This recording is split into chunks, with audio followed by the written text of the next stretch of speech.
Patients are fighting for life in the intensive care unit, ICU, of a hospital. I have been under treatment in the unit for the past couple of days. My condition is slightly better in comparison to other patients. I can recognize the relatives and other well-wishers who have gone to the hospital to visit me and read the atmosphere and things around.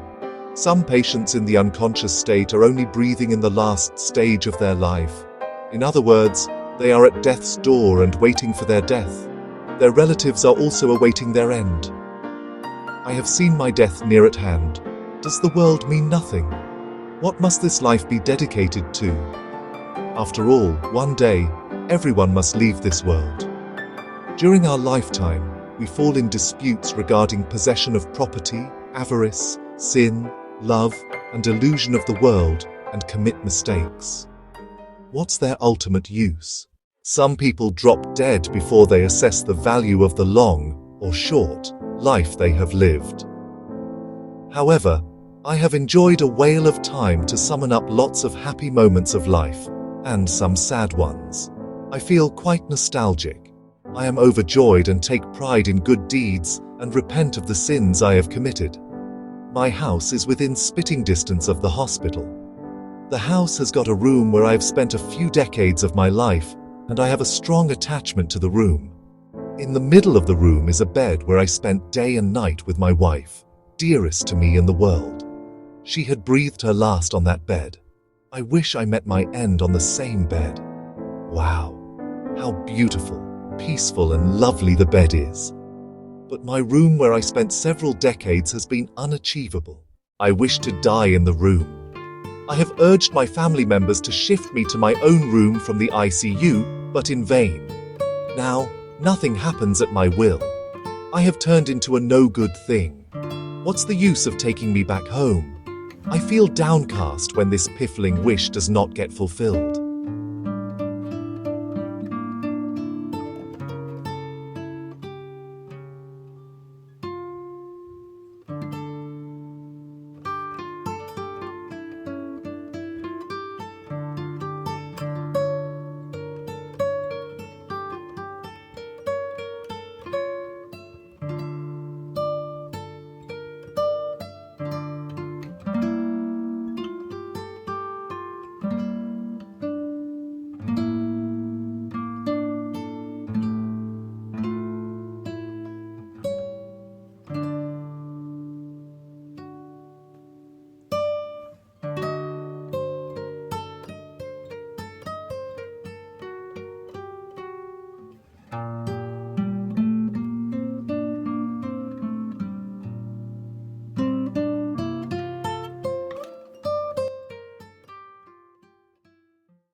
As I was not born in a rich family, I have been deprived of material wealth since childhood.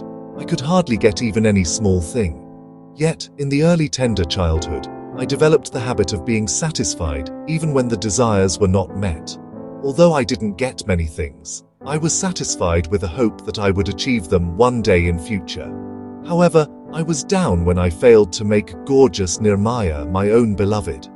Every time I saw her, I would be impressed and began to feel for her from the bottom of my heart. The unrequited love has left a sweet memory, though it was the first bitter experience triggered by loss. I was under the illusion that Nirmaya was born for me. I thought she smiled, laughed and bantered for me, and whatever she did was for my sake. I braced myself for paying any price in order to be close to her. I wanted to make her my own, no one else's. I proposed to her for marriage, but she turned it down. My first love, attraction to opposite sex, was nipped in the bud. My dream to build a castle in the air fell apart. Consequently, I left the village and went abroad as I felt the village was bleak and desolate. I reached a foreign land where I was recruited in the foreign army. There I started the exhilarating life of a soldier with hopes, excitements and vigor, expecting a secure future. Though I enjoyed the job for a few years, I raised a rumpus, as I knew that Nepali soldiers were being exploited by high-ranking officers and foreigners. I was accused of clamoring for rise in pay and perks unnecessarily, and egging on soldiers for collective mutiny. Another truth came to my mind.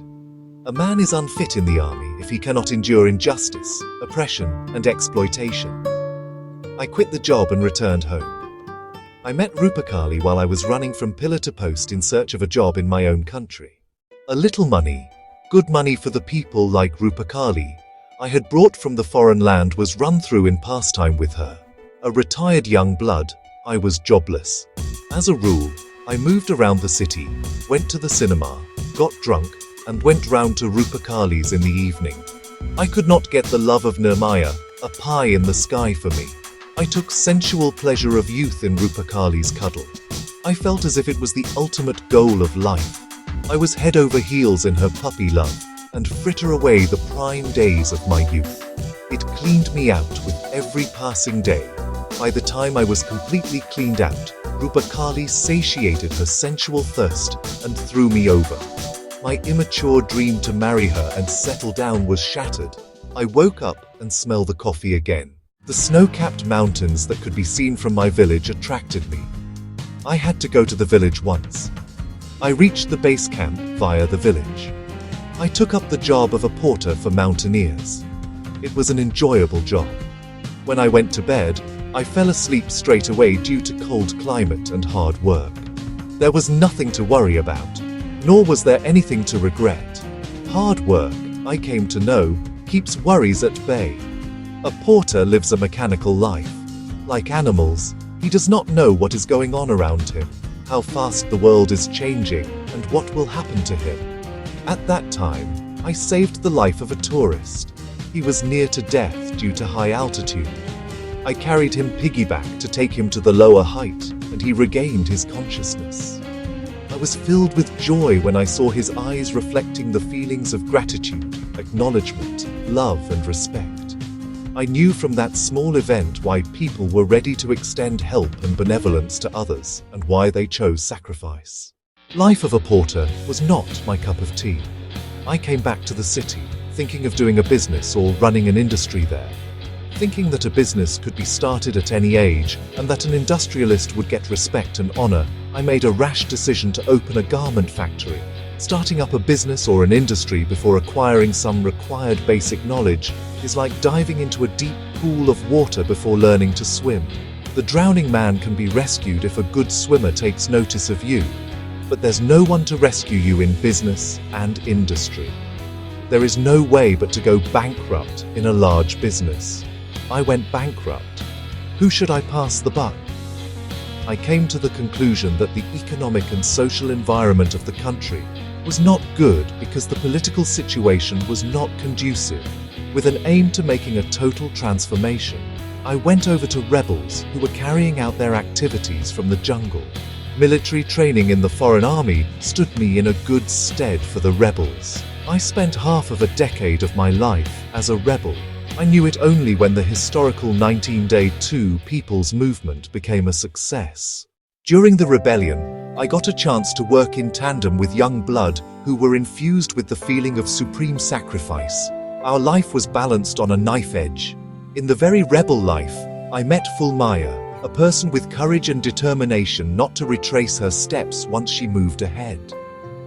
I developed emotional intimacy with her in the course of fighting war in different war fronts. The intimacy turned into love that culminated in the birth of a child. Despite hardships in our rebel life, we fulfilled the duty of rearing the child and fought the war in different fronts. We would have been killed at any time. We were always worried what would happen to the child in the wake of our possible death in the conflict. However, the 19-day Two People's Movement rescued us to the new peaceful family life. In the family life, we faced various ups and downs and innumerable bends. I stood as a candidate for the upcoming elections. I was eulogized as a devoted fighter and politically clean. There were opportunities galore. I became a minister. I could not believe my luck. I wondered how I achieved such a coveted post. I was bestowed with benefits of the position. I was made the owner of unlimited property by cronies, civil servants, industrialists, contractors, and other corrupts who crowded around me. Although a rich man is praised for whatever he does, laughs, talks, or does anything else, I was vilified in society, and my party made me redundant. I took a back seat in order to save the property I had amassed. People who had weak memory forgot how I had accumulated the unlimited wealth. With that money, I started a modern business. Although I had been made redundant, I pushed my youngest son into politics. He is a political leader today. One day he will also be a minister. Though condition of the country and its people won't change, the property he will amass will surely change his condition. Ignorance is bliss. The more we know, the more unsatisfied we are. I am not unhappy, though I am not able to enjoy the foolish imagination like innocence. I have a long list of experiences, be they good or bad. On the one hand, I feel I have lived a long life with countless events since childhood. On the other hand, I feel that the life has passed in the blink of an eye, because I am yet to experience many ups and downs and do many things. I am a father of 3 sons and a daughter. All of them have got married. I have 13 grandchildren. I want to remember their names: Bhujang, Prakashan, Swikar, Rachana, Shristi, Shayli. How many of them came to meet me? My eldest son and daughter-in-law are abroad. I doubt they will come to see me. Marina, one of my granddaughters, whom I love most, is also in the foreign land. My family has become too big. I wish I would see all of them before my death. If only I was surrounded by them and died on my own bed in my room. Though my body is bedridden, my mind is working fast, so fast that the mind of other people, except those who are on their deathbed like me, cannot work at this rate. As we cannot think of the cloudless sky, so cannot we think of the thoughtless mind. The waves of memories hit me and ebb. My thoughts always flashed back to Fulmaya with a deep emotional attachment. Although sometimes I remember many others who I have almost forgotten, Fulmaya's image is still sticking with me clearly, and it repeatedly comes back. It is natural that we often reminisce about a person with whom we spend most of our life, share feelings and romantic moments. Fulmaya. She was the only person who knew my relation and acquaintances with women. She made my life complete. I have many sweet and bitter experiences with her. I had heaved a sigh of relief when she came to my life, because it occurred to me that there was someone waiting for me, and that she would mix her smiles and tears with mine. I was everything for her, though I was useless for others. The feeling gave me strength to move ahead. Did I do any justice or injustice to Fulmaya? Her husband meant everything to her, and she devoted her life to me. Neither she evaluated it, nor did the society. On the deathbed, I am trying to look back on justice and injustice, sins and good deeds, vices and virtues, good and bad. The judgment of this kind is valueless. I might make a good judgment like a Chief Justice, but what's the ultimate use? What's the use of the assessment done by the one who himself is on deathbed? It may or may not have meanings, but arguments and counter-arguments go at it hammer and tongs in my mind. I pride myself on the fact that I gave her happiness. However, the happiness was wrapped in mental torture, stress, and difficulties. I tortured her mentally and physically. I beat her black and blue. When I remember the torture I subjected to her, I find myself descending onto human cruelty and animal. Yet, she made the best of things and loved me despite tortures and injustices. She might have whimpered in silence, but she supported me in every step. She was great. She bore me offspring and gave me pleasure. When I recall her, I fail to fight back tears. I want to be in floods of tears. I wish the tears of remorse washed out all guilt from my mind. What a strange. Tears have not appeared in eyes. They snub to stream down. I feel sour and bitter. The decrepit old body is not supportive. I cannot roll down tears. I feel a lump in the throat. Immovable. I am only waiting for an auspicious time for pleasant death. Fulmaya, I am thankful to you, for you endured torture, covered up my mistakes and loved me. In the 11th hour of my life, I apologize for tortures and pain I caused you. Please forgive me, I'll never me. Still breath is being blocked in the throat. It may be because I have the last wish to depart this life on my bed. Who is the hurdle to the fulfillment of this small wish? Why have not I been taken to my own room? Is here no one to hear my yell, cry of pain and call? I have heard that my eldest son and daughter-in-law who are abroad had sent some money for my treatment. Can they just send their father some money and shirk the responsibility of caring for him? I curse today's sons and daughter-in-laws. My second son lives with me in my home. As I taught him techniques, he has taken responsibility to look after the business. Doing business is one thing, making parents happy and to earn fame in society is quite another. Though I harbor no complaint against the second son, I object to the way they have forced me lie down on the hospital bed. Return me home. Let me die there. I have told them my last wish. I want to die on the bed where your mother breathed her last. They replied in a consoling tone, Father, don't talk pessimistically with a sinking feeling. Don't worry. Nothing befalls on you. We will take you back home only when you return to good health. You are sure to be recovered. Will I really return to health? The chance is very thin. Doctors had discharged me from hospital, but I am still here as my son and daughter-in-law refused to take me back before recovery. Last time, my health recuperated. This time, I don't think I will get better. I know I am going to die. It is the rule of nature that the old leaf falls off the tree and a new one sprouts. Don't wail. While there is life, there is hope. Your father will never be dead while he is alive. He is still not dead, I hear someone say. There is a big crowd of people wailing for my possible death. My youngest son may have arrived. I hear someone crying like him. I was rushed into the ICU, and now they have come to visit me one by one. They are gazing fixedly at me. So am I staring at them. This look has an inexplicable pain of death. Man is born lily white. In the course of time, he is tainted with various colors of his vested interests. Some remain incorruptible until death, while others blot their copybook for the whole life. No one can judge others. A person himself knows how his character. In the race to be a successful man, I deceived some and took a potshot at others. I am running out of time to reel off the list of people who deceived and excoriated me too. Life has taught me to be selfish. A man commits unpardonable crimes. I also committed a crime which is still haunting me. I still feel painful regret. After I became a rebel, I took insurgents to my village and alleged that Nehemiah's husband spied on rebels' activities, leading to his murder in a physical punishment. Poor innocent. He was killed in vain. Nehemiah spat in my face when she heard her husband was polished off cold-blooded. In a response triggered by a mixed feeling of shyness, anger, and regret, I pointed a gun at her, but I could not dare to shoot her dead. At that time I knew how weak, frail, and absurd I was. Thousands of innocent people lost their lives in vain.